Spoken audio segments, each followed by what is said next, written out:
The Patriots' first-time head coach, Jerod Mayo, talked with the Patriots media on Saturday about the third overall pick, Drake Maye, after a rookie minicamp. And check out this interesting comment by Jerod Mayo. Early impressions of Drake, look, I mean, he has a lot to work on. But I have no doubt that he'll put the time in. Look, it's all about, hard work works. We talk about it all the time, and he's working hard. So day one is kind of hard. It's kind of hard to really say, this guy did X, Y, and Z. Well, I want to know. A lot of talk now about Drake Maye not even starting. Brian Hoyer said the Patriots should be in no rush to start him. But being the third overall pick, I think a lot of people are expecting. You draft him that high, you don't generally expect that type of player at that high of a pick to sit on the bench. So do you think Drake Maye will be the Patriots starter by week 1? That's a hard question. I think that given that Jerod Mayo has said that his legacy will be defined by the success of Drake Maye, means that they're going to be watching him very carefully and hoping that he can make the right decisions and play, mistake-free football in the preseason, so that they might give him the opportunity to start. But given that they brought in Jacoby Brissett, I would almost think that he has the inside track. And of course, Bailey Zappi said he expects to be the starting quarterback, and he's going to do everything he can to win the job. And he also got Joe Milton as well. Joe Milton, who they said was throwing bombs out there, yep. and which is interesting that they even drafted him. I mean, somebody's out for sure, right? They can't have 4 quarterbacks. So sometimes the Patriots have carried 3 quarterbacks, but now they're under carried 4 with Brady. Totally new leadership. So I don't know whether they will. Whether they will carry 3 quarterbacks or 2, we'll have to wait and see. If they carried 3, then they could have Milton as the emergency quarterback, the emergency taxi squad quarterback. Squad. Yeah. So Mayo, he did praise Maye. Yeah. His first performance, but says he, as you said, he has a lot to work on. He said that twice. He has a lot to work on. He has a lot to work on. He said thinks he will put in the time. They said that Maye was there. They said something about Maye being there all night, trying to get on the same page with the coaches about the system. Time, as Mayo says, time is the biggest hurdle for him. There's not only so much time that he can spend trying to get prepared to play, and the game time and being on the field in a real game, that's where he's going to learn the most. And he's going to make some mistakes. He's a rookie, so they're going to expect that. And if they think he's the cornerstone, they'll be willing to accept some time for him to learn his footwork and be able to operate under center. Most of the college quarterbacks, they got to learn how to play under center because they were all in the shotgun for most of their careers. Very few of them take the snap from under center. It's all with the shotgun offense. So that's something he's got to learn the footwork that goes along with it. But they think he's a hard worker and that he'll get out there and do what he has to do to be able to get on the field. And, Maye said he felt good, but what else is he going to say, obviously, right? I mean, he's going to say that. I think he has a good offensive coordinator in Alex Van Pelt, who was a quarterback. I mean, he never was a very good one, but he was an NFL quarterback, so he knows what it takes to play. And right. And they say that, he will give Maye time to learn the system and give him time to grow. But Maye said that he's going to be in your face if you're not doing your job. So I think maybe that will be a good match. Van Pelt, 4 years with the Browns, worked mostly with the quarterbacks when he was there. They get fired. I mean, last year it had five different quarterbacks start at least one game, and they made the playoffs. So right. That speaks reasonably high for him. They were smart enough. But he also got fired, though. Yeah, it speaks highly of him, but he did get fired. Yeah, that's kind of odd. I thought. Yeah, no, that he got fired. I thought he did a good strange job. I mean, bringing in Joe Flacco and getting him into the offense, he played like he'd taken 10 years off of his literally off his age. The stats say that too. He was playing back like 2012 Joe Flacco. Yeah. So I'm gonna, a lot of people really ring me out about my previous Drake Maye take when I literally compared scouting reports, which basically ring the same tune as Mac Jones's scouting reports. I'm sticking with that. I'm not going to bash him because there is a lot of upside, incredible arm. He has very, very nice athleticism. I'm not denying that. Never did, never will. The arm strength is very visible. Watch the tape. Listen to what people say. Very, very noticeable. However, let's be honest here. The Patriots are not all that great. Their wide receiver core, according someone from ESPN, I'm going to get the name right now, did a ranking system and the projection system. Mike Clay had a projection system for the New England Patriots, and he ranked the wide receiver core as the worst wide receiver core in the NFL. Really? The worst. And based on the schedule alone, only have 2 games where it's a 50 or 51% chance to win. Everything else is in the 30 to 20% chance to win. So really, based on the projections, the Patriots, no matter what the quarterback is, and he actually has Drake Maye being the starter, throwing for 3,300 yards, 17 touchdowns, 13 picks. Here's the big one, though. 40 sacks. Because we have to acknowledge this offensive line also is not that great. It's just not. The Patriots are not built to win right now. They're definitely not built to make it to the playoffs. And they're for damn sure not built to win a Super Bowl. Hell, not even win a playoff game. But what I do find interesting is that Jerod Mayo said that he'll need a lot of work. So who exactly is that pointed to?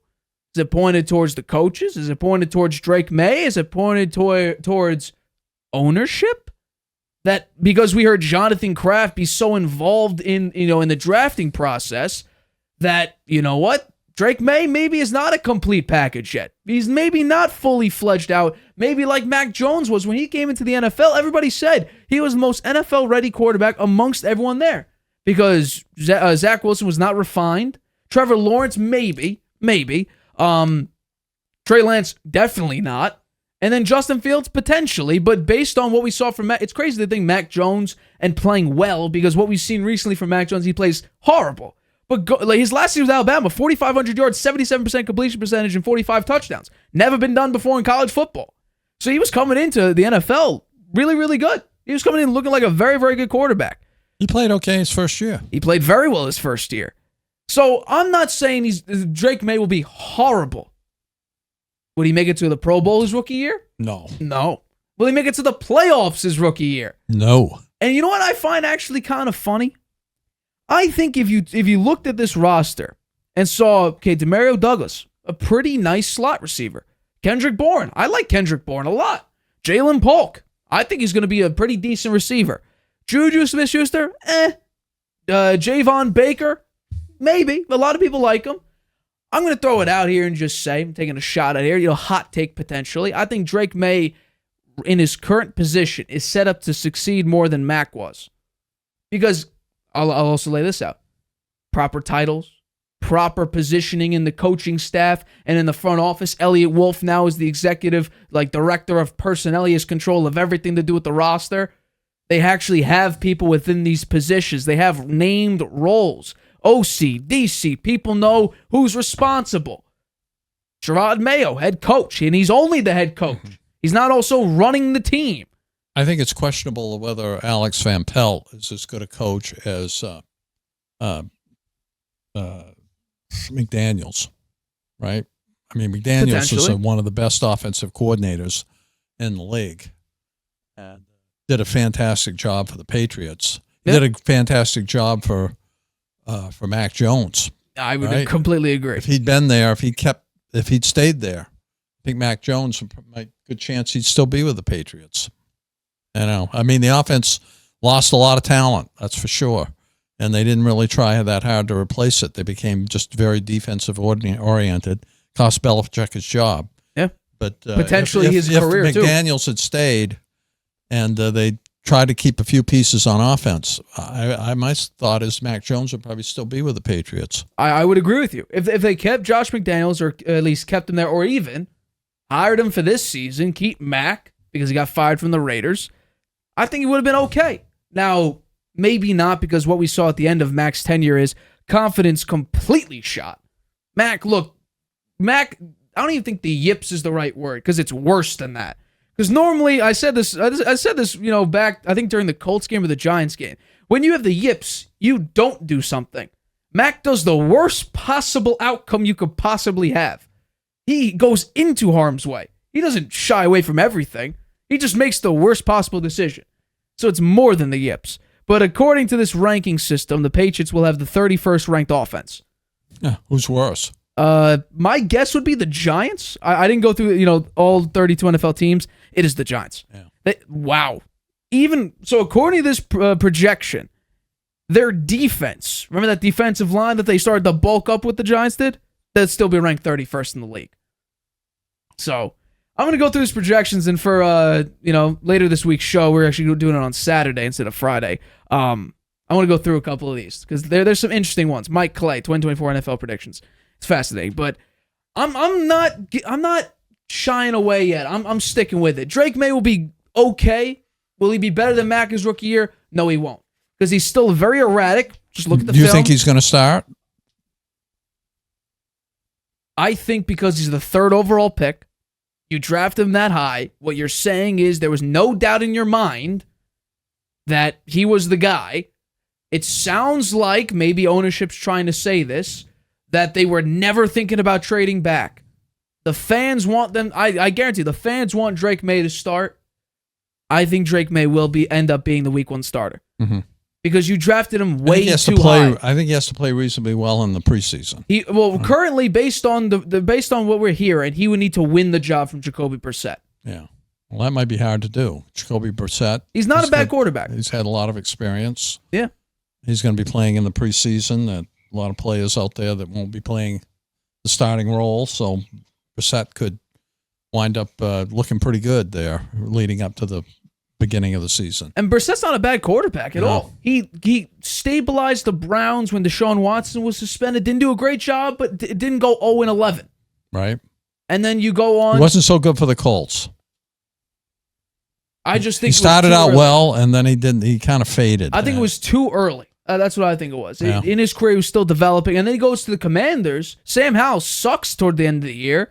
And he never really got much of a chance. Well, no, I guarantee you why. They were going for a higher draft pick. Sam Howell sucked. Jacoby Brissett comes in, leads him, I think nearly leads him to a game-winning drive. And then Ron Rivera's like, no, we're going to keep Sam Howell in there. Sam Howell's terrible.